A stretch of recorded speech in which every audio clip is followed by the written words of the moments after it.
Ja, schönen guten Tag. Ja, jetzt gibt's Hass. Oder Liebe. Oder Hass und Liebe. Das sind zwei Piranhas. Hallo. Oh, hallo. Und wir erzählen heute über Hass und Liebe. Wen könnte das wohl interessieren? Was steht denn da? Würde irgendwer einschalten, der keine Ahnung hat, wer wir sind, wäre das hochgradig irritierend. Ja, genau. Okay. So, naja, es ist halt irgendwie so ein bisschen auflockern am Anfang, so, ja, warum? Was ist das? Hassliebe ist gemeint. Ja. Na? Das heißt, die größte Hassliebe in Sachen Games. Darum geht's hier. Das heißt also, hat man irgendwas, was man eigentlich total doof findet, aber man kann irgendwie die Finger da nicht von lassen, weil man es doch irgendwie toll findet. So, ja, das ist so gemeint. Und wir haben weniger als 100 Leute gefragt, sag mal, wie heißt denn deine größte Hassliebe in Sachen Games? Und die haben Folgendes gesagt. Ja, also ich hasse generell wenig in meinem Leben, zumindest versuche ich, wenn es in diese Richtung geht, mich davon fernzuhalten, weil das mich zu sehr mitnimmt. Insofern sind es meistens eher die Lieben, die groß sind.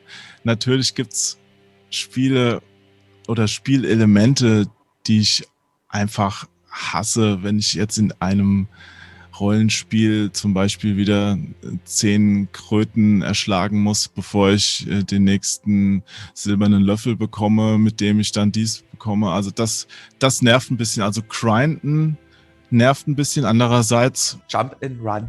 Ich hasse Jump and Run. Aber ich sitze dann da, es gibt es ja auch in vielen anderen Spielen, ist das ja mit integriert. Und mich packt dann noch der Ehrgeiz und sagt, ich will jetzt da hoch. Ich will jetzt unbedingt da hoch oder darüber und ich muss da eben diese 5 Mal rüberspringen und dann krache ich wieder runter. Ich hasse Jump'n'Run, aber ich weiß auch, dass die Belohnung in diesen Games, wenn ich das schaffe, dieses Rüberspringen oder das Rüberrennen, gut belohnt wird. Bei Spielen habe ich da jetzt, glaube ich, keine, aber so generell wirklich unnützes Grinden und das muss nicht sein, das will ich nicht. Hassliebe, würde ich sagen, sind Taktik-Shooter. Ganz oft. Ich spiele ultra gerne Shooter, aber bei Counter-Strike und Valorant kacke ich halt ultra ab, ne? Das ist nicht wegen dem taktischen Anteil auch nicht unbedingt, ne? Weil bei Overwatch klappt das super, aber du brauchst halt so ein krasses Aiming, ne? Wenn du das spielst, das frustriert dich halt irgendwann. Das Ableveln. Also, es macht zwar irrsinnig Spaß, aber es nervt auch manchmal, wenn man zu viele Punkte verteilen kann und dann eben zu viele Features am Start hat. Also, ja, Ableveln ist eine Hassliebe bei mir.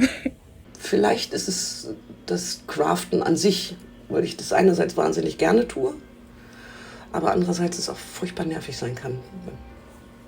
ja, vielleicht ist das dann doch eine Hassliebe, macht es auch wieder Spaß. Ja, wenn ich Assassin's Creed langlaufe und wieder 1000 Gegner erschlage, um die nächste Rüstung zu finden, ja, es ist auch was meditativ Entspannendes. Insofern ist vielleicht generell Grinden meine Hassliebe.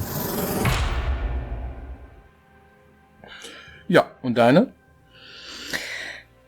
Boah, also erstmal kann das ja super unterschiedliche Sachen sein. Ich spontan würde sagen, meine größte Hassliebe in Sachen Games sind Horrorspiele. Das ist jetzt, glaube ich, für diejenigen, die öfter hier einschalten, kein Geheimnis. Ja. Ne? Dass ich eigentlich mich so sehr fürchte, dass ich nicht gerne Horrorspiele spiele, aber sie gleichzeitig so faszinierend finde, dass ich es einfach nicht lassen kann, mich immer wieder damit zu beschäftigen und es zu versuchen. Hm. Das ist schon ziemlich schräg, ja. Tja, bei mir ist es, glaube ich, Descent. Mhm. Ja, weil eigentlich ist es total bekloppt. Ne? Und ich ärgere mich auch immer wieder, wenn ich Descent spiele, ja, wie schwer das eigentlich ist, so, und dieses irgendwie sich drauf ärgern und dann doch irgendwie das schaffen und wieder ein Level spielen und so weiter. Ich habe mittlerweile ein Spiel, das ist doch das erste und einzige, was ich tatsächlich gebackt habe damals, als es Kickstarter hatte. Das ist Overload. Das ist von den Descent-Machern irgendwie so ein Nachfolger im Grunde genommen und ist auch wirklich sehr gut und so. Aber ich spiele das auch immer wieder und dann ärgere ich mich auch immer wieder, wie schwer das ist und machst die Scheiße eigentlich so, ne? Also ich glaube, das ist schon so ein bisschen so. Und vor allem, wenn dann so Bossgegner kommen und so, dann fange ich schon ein bisschen an zu fluchen und so weiter. Ja, genau. Der Björn, der ist nix für Souls-Spiele. Ist er nicht. Na, das heißt, dieses du bist tot, du bist tot, du bist tot, ist für mich eine Geschichte, die will ich nicht erzählt bekommen. Ja, das heißt, irgendwie du bist gestorben und da ist dann die nächste Herausforderung, so finde ich irgendwie so, das ist für mich demotivierend. Es gibt Menschen, bei denen greift das, so den Drecksack, den mache ich jetzt platt und dann kommt er zum nächsten, dann passiert das wieder, du stirbst. Ich verstehe das. Ich verstehe die Mechanik dahinter und ich verstehe auch, dass es dann zu einem Erlebnis führt, dass man sagt, okay, ich habe da irgendwie so den jetzt geschafft, ich bin super. Das verstehe ich. Aber für mich ist das nix. Ich hasse sowas.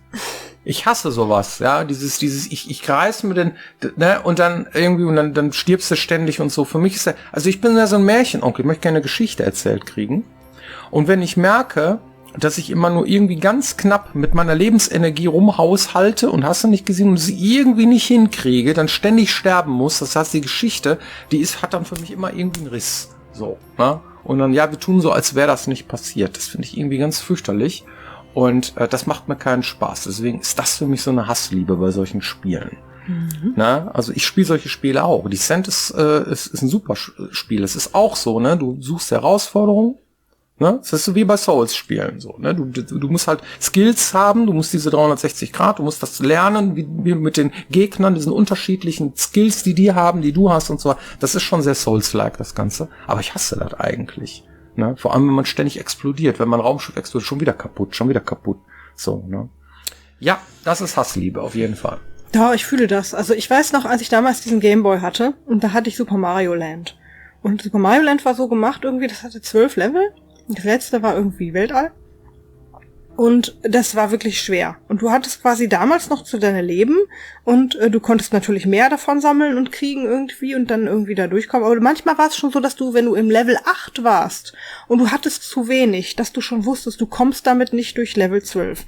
Und wenn du dann dein letztes Leben verloren hast, dann musst du wieder ganz von vorne anfangen. Mhm. Und trotzdem habe ich dieses Spiel so oft gespielt, dass ich es immer wieder geschafft habe, durch alle 12 durchzukommen. Weil es damals nicht viel anderes gab und weil halt viele Spiele damals einfach so gemacht waren, dass man sich dann halt trotzdem dadurch gequält hat. Heutzutage würde ich das nicht mehr machen. Hm. Ne? Warum nicht? Weil wir keine Zeit mehr haben, ne? Nee, weil ich einfach nicht muss. Ich muss mich da jetzt nicht durchquälen, irgendwie nochmal von vorne anfangen und irgendwie den Frust schieben, weil ich kann auch was anderes spielen, was geiler ist als das. Ja. Interessanterweise sind die Nachfolge-Mario-Spiele auch so geworden, also danach, das zweite Mario-Spiel, was ich hatte, war auch für den Game Boy und das war dann Mario World und das konnte man speichern. Ja, das war irgendwie so ein bisschen bisschen gnädiger, ne? Ja, das war so eine Errungenschaft, ich hab's so gefühlt, das war toll. Und wenn ich überhaupt die Schnauze voll vom Sterben hatte, dann habe ich Adventures gespielt. Mhm. Da kann man nicht sterben, in den meisten Fällen. Den meisten, auch, ja. Ne? So, du bist in einen dunklen Raum gegangen in unserem Spiel. So was macht man nicht, du bist tot. Ja, dann gehst du halt nicht mehr rein, also auch. Ist okay, ist ja kein Frust, ne, weil du immer wieder in den Raum reingehst. Aber diese Skillspiele, ja, doch, ne, ich habe auch manchmal so Dinger gehabt, und da muss doch gehen. Und das Spiel sagt dir einfach immer, nein, du bist tot, ja. Also, dann rafft man das nicht. Ja, vielleicht suche ich doch mal einen anderen Weg. Ist mir auch schon passiert, ja. Vor allem bei Zork, ne? Zork ist das so, diese Zork-Spiele, Großinquisitor oder was, ne? Also, da macht man sowas nicht, ne? Und dann versucht man es trotzdem und dann ist das schon ein bisschen doof, ne? Ja, hast irgendwie nicht verstanden, worum es geht in diesem Spiel, ne? Irgendwann sagt dir das Spiel das sogar, ne? Hör mal, geh nicht in den dunklen Raum in einem Zork-Spiel. Macht man nicht so, ne? Ja, also das gibt's auch, aber es ist schon, ja, Guilty Pleasure, ne, nennt man sowas, ne? Richtig. Man macht's trotzdem immer wieder, aber irgendwie ist man auch so ein bisschen, es ist eigentlich, verschwendet man seine Zeit, hat man irgendwie so das Gefühl, so ein bisschen, aber trotzdem macht man's, weil man's toll findet, irgendwo in irgendeiner Region deines Spaßsektors oder so, ne? Und ja, Also ein Guilty Pleasure, was wahrscheinlich alle schon mal gespielt haben, die jetzt hier vor dem Bildschirm hängen und es auch dann immer wieder vielleicht mal gemacht haben, zumindest die mit Computern zu tun haben, ist Solitär. Ich dachte, jetzt kommt Pokémon oder sowas. Nee, Solitär. Solitär? Ehrlich? Ja. Hast du kein Solitär gespielt? Also Minesweeper habe ich mal versucht, aber das war mir einfach zu... Nee, ich bin nicht so der... Nee. Aber ich hatte, glaube ich, auch noch nie einen Bürojob, wo ich meine Zeit totschlagen muss. Ich habe mir Solitär aufs Handy installiert.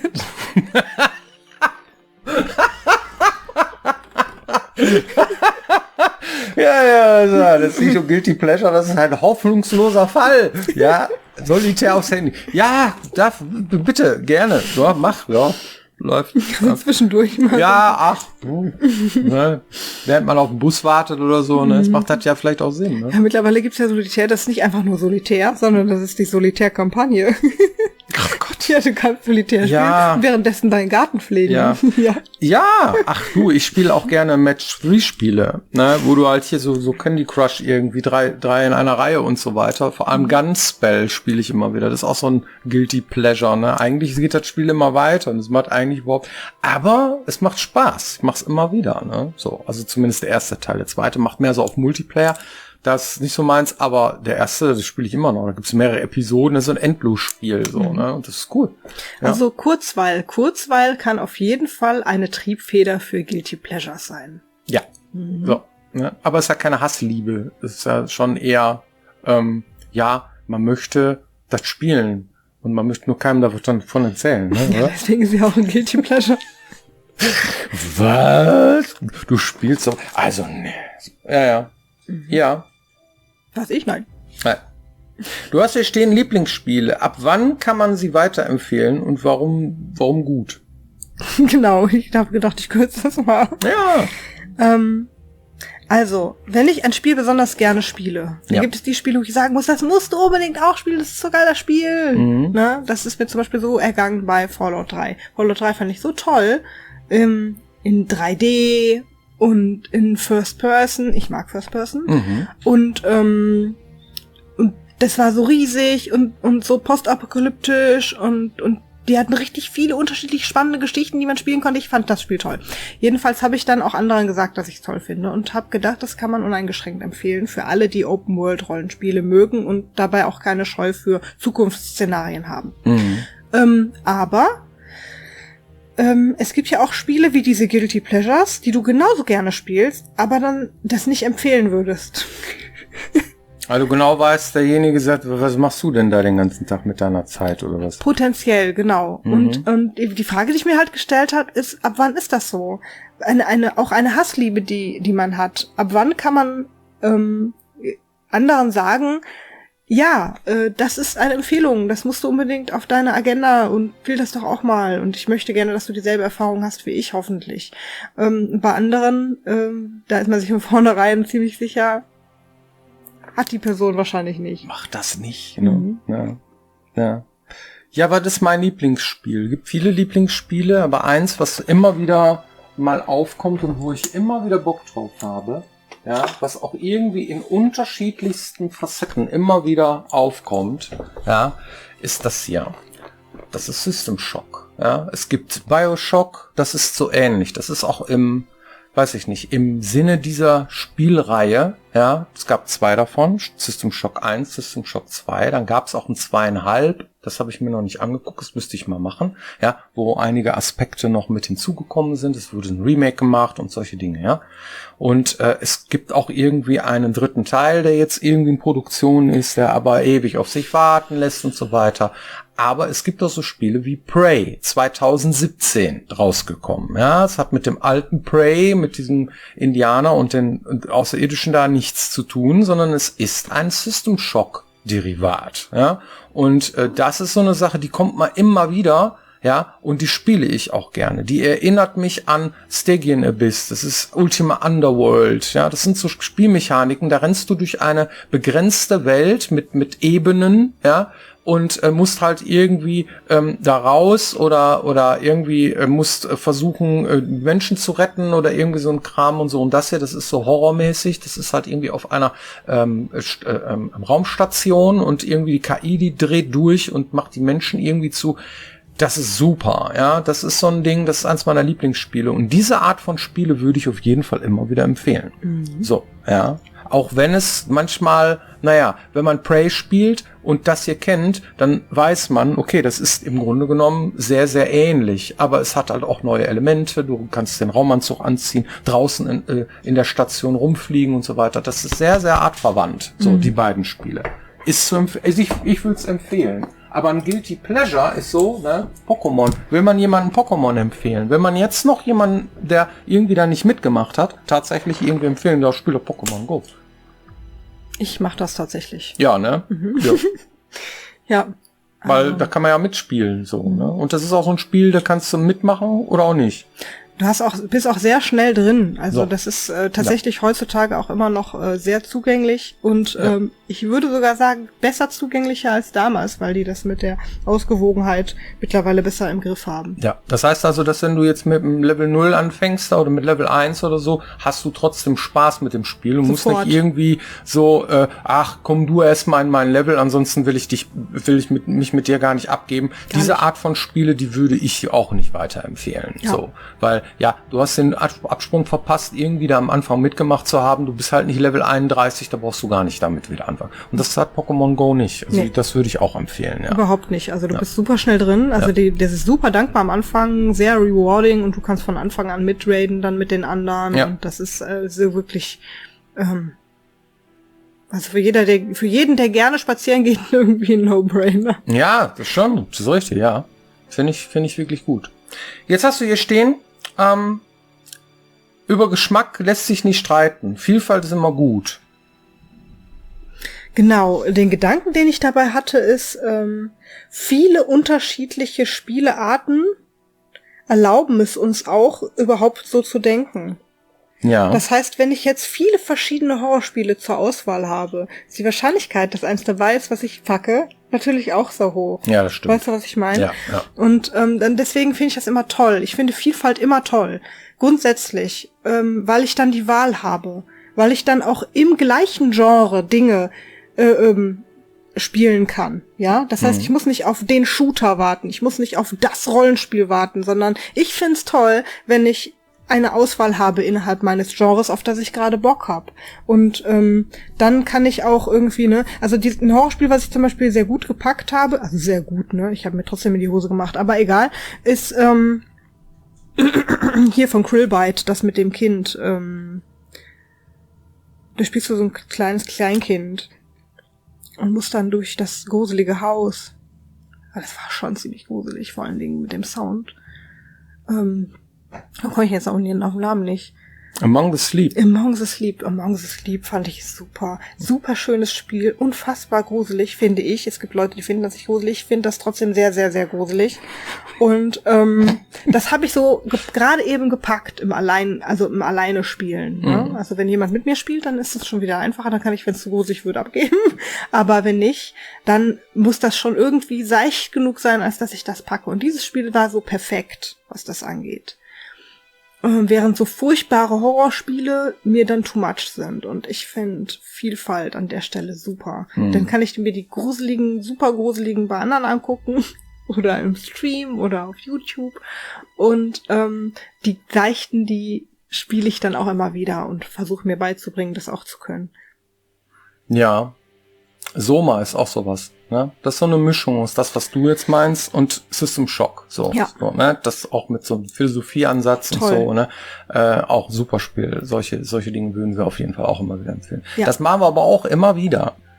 Ne? Solche Spiele, wenn sowas rauskommt, das suchen wir auch immer. Ja. Ne? Das sind so Dinger, die finden wir immer toll. Ja. So, oder Firewatch oder sowas, ne? So Walking-Simulatoren mit spannender Geschichte, wo man wirklich so ein bisschen so einen Gruselaspekt mit drin hat, das ist toll.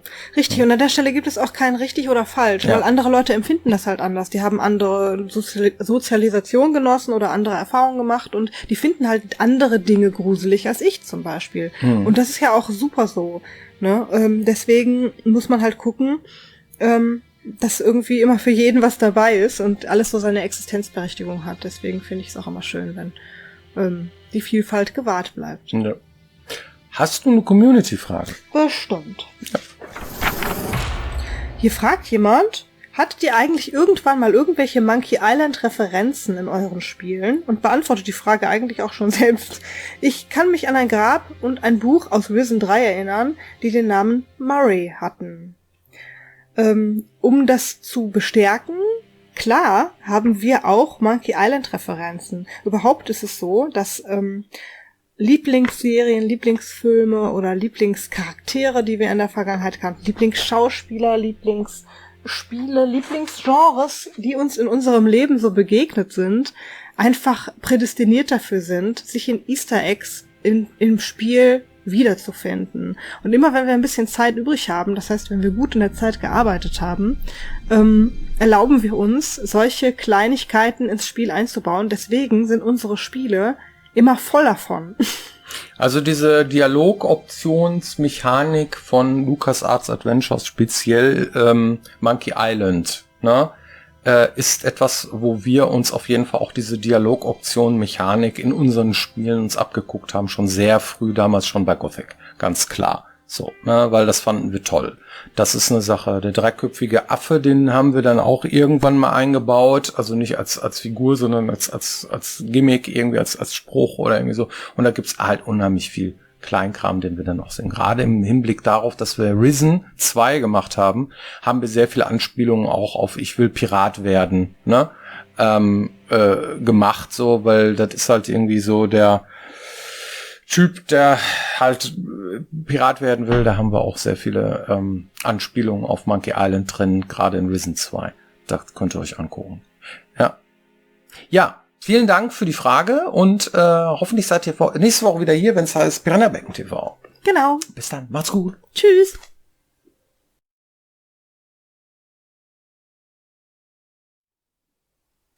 Ja, gibt ja bald was Neues davon, ne? Weißt du, was mein Lieblingsgag bei Monkey Island war?